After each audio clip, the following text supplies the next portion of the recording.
नमो नमः मित्रों। जैसा कि आप सभी जानते हैं कि हम श्रीमद् भगवत गीता के द्वितीय अध्याय पर चर्चा कर रहे थे और पिछली कक्षा में हमने प्रथम श्लोक पर चर्चा की थी। अब हम द्वितीय श्लोक पर चर्चा प्रारंभ करते हैं। प्रथम श्लोक में हमने चर्चा की थी कि वहाँ पर संजय धृतराष्ट्र से कहते हैं कि अर्जुन विषाद युक्त हैं और विषाद युक्त अर्जुन को देखकर श्री कृष्ण अर्जुन से इस प्रकार के वचन कहते हैं। इतना हमने प्रथम श्लोक में पढ़ा था। अब इस द्वितीय श्लोक में श्री कृष्ण अर्जुन से क्या कहते हैं इसका वर्णन है, उसको हम यहाँ से पढ़ रहे हैं। सर्वप्रथम श्लोक पाठ करते हैं। कुतस्त्वाकश्मलमिदं विषमे समुपस्थितम् अनार्जुष्टमस्वर्ग्य मा कीर्तिकरमर्जुना। ये भी अनुष्टुप छंद ही है।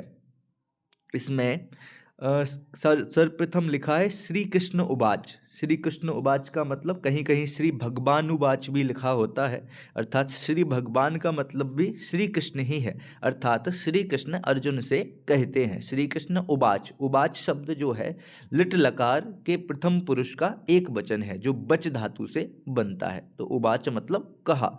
तो श्री कृष्ण ने कहा, अर्जुन से कहा। क्या कहा कि अनार्यजुष्टम, अनार्यजुष्टम का मतलब कि आर्यों के करने योग्य जो कार्य होता है उसको कहते हैं आर्यजुष्टम, और यहाँ लिखा अनार्यजुष्टम, अर्थात जो आर्य पुरुषों द्वारा करने योग्य नहीं है। आर्य बोले तो श्रेष्ठ पुरुष, श्रेष्ठ पुरुषों के द्वारा जो करने योग्य नहीं है उसी को अपन कहते हैं अनार्यजुष्टम। और अस्वर्ग्यम, अस्वर्गम का मतलब क्या है कि जो स्वर्ग का साधन नहीं है। ना स्वर्ग साधनम इति अस्वर्गम, अर्थात जो स्वर्ग का साधन नहीं है। और आकीर्तिकरम, अकीर्तिकरम का मतलब क्या है कि जो कीर्तिकर नहीं है, जो यश को करने वाला नहीं है। ना यशस्करम इति अयशस्करम या अकीर्तिकरम, अर्थात जो यश को कराने वाला नहीं है, संसार में यश फैलाने वाला नहीं है, ऐसा कार्य। तो ये तीन विशेषण यहाँ पर प्रयुक्त किए। तो कहते हैं कि हे अर्जुन, सर्वप्रथम, सबसे देखो दूसरी लाइन में सबसे अंतिम पद क्या है, अर्जुन। तो अर्जुन के प्रति कहते हैं श्री भगवान या श्री कृष्ण अर्जुन से कहते हैं कि हे अर्जुन, अनार्जुष्टम की जो श्रेष्ठ पुरुषों द्वारा नहीं करने योग्य है, एवं अस्वर्ग्यम जो स्वर्ग को नहीं देने वाला है, एवं अकीर्तिकरम यानी जो कीर्ति को भी नहीं करने वाला है, ऐसा इदम कश्मलम, ऐसा यह कश्मल, कश्मल शब्द किसके लिए प्रयुक्त हुआ है, अज्ञान के लिए, कि ऐसा यह जो अज्ञान भाव तुम्हें आ रहा है, ऐसा यह जो अज्ञान भाव है, त्वाम, त्वा शब्द लिखा है यहाँ पर, म नहीं जोड़ा, त्वा शब्द, त्वा शब्द भी द्वितीय विभक्ति एक वचन का शब्द है।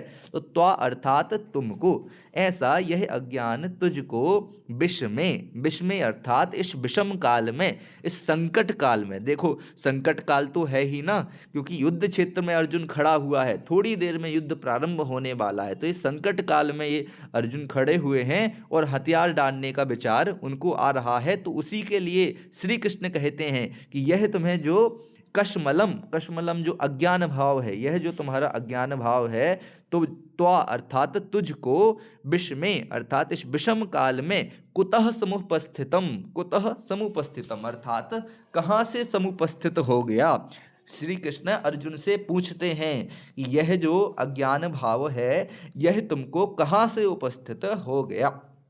तो क्या कहा, तो कहा कि हे अर्जुन, श्री कृष्ण अर्जुन से कहते हैं हे अर्जुन, अनार्जुष्टम अर्थात जो आर्य पुरुषों के द्वारा सेवन योग्य नहीं है, अस्वर्ग्यम अर्थात जो स्वर्ग को दिलाने वाला भी नहीं है, अकीर्तिकरम अर्थात जो कीर्ति को करने वाला भी नहीं है, ऐसा इदम कश्मलम ऐसा यह जो कश्मल है, अज्ञान है, ऐसा जो अज्ञान भाव है वह इस विष में अर्थात इस विषम काल में, इस संकट काल में, तो अर्थात तुझको कुतः समुपस्थितम अर्थात कहाँ से उपस्थित हो गया। अर्थात जिस प्रकार पिछले श्लोक में अर्जुन ने कहा था पिछले पिछले अध्याय में अर्जुन ने कहा था कि मैं युद्ध नहीं कर सकता क्योंकि सामने मेरे बंधु बांधव हैं। उसी अर्जुन को संबोधित करते हुए श्री कृष्ण कहते हैं कि इस प्रकार के विचार तुमको कहाँ से समुपस्थित हो गए, जो ना तो आर्य पुरुषों के योग्य हैं, ना ही स्वर्ग को दिलाने वाले हैं, ना ही कीर्ति को करने वाले हैं। इसमें कुछ विशेष शब्द हैं, उनकी व्याख्या अपन देख लेते हैं। समुपस्थितम शब्द जो बना है उसकी व्युत्पत्ति क्या है? सम उपसर्ग पूर्वक उप उपसर्ग पूर्वक स्था धातु से ता प्रत्यय करने पर ये शब्द निष्पन्न होता है। भगवान शब्द है, भग शब्द से बतुप प्रत्यय करने पर भगवान शब्द बना है। अनार्य जुष्टम शब्द का प्रयोग है अनार्य ही जुष्टम, इसमें समास है। अनार्य जुष्टम में तृतीया तत्पुरुष समास है, इसका समास विग्रह होगा अनार्य ही जुष्टम, अर्थात अनार्य पुरुषों के द्वारा सेवन योग्य, उसको कहते हैं अनार्य ही जुष्टम, कि जो कुत्सित पुरुषों के द्वारा जो सेवन किया जाता है या आश्रेष्ठ पुरुषों के द्वारा जो सेवन योग्य होता है उसको अनार्य जुष्टम अपन बोल सकते हैं। और अनुष्टुप छंद का प्रयोग है, ये तो सभी जानते ही हैं। इस प्रकार हमने अभी श्रीमद् भगवत गीता के द्वितीय अध्याय सांख्य योग के द्वितीय श्लोक का पाठ किया। तीसरा श्लोक अगले वीडियो में हम प्रस्तुत करेंगे। धन्यवाद।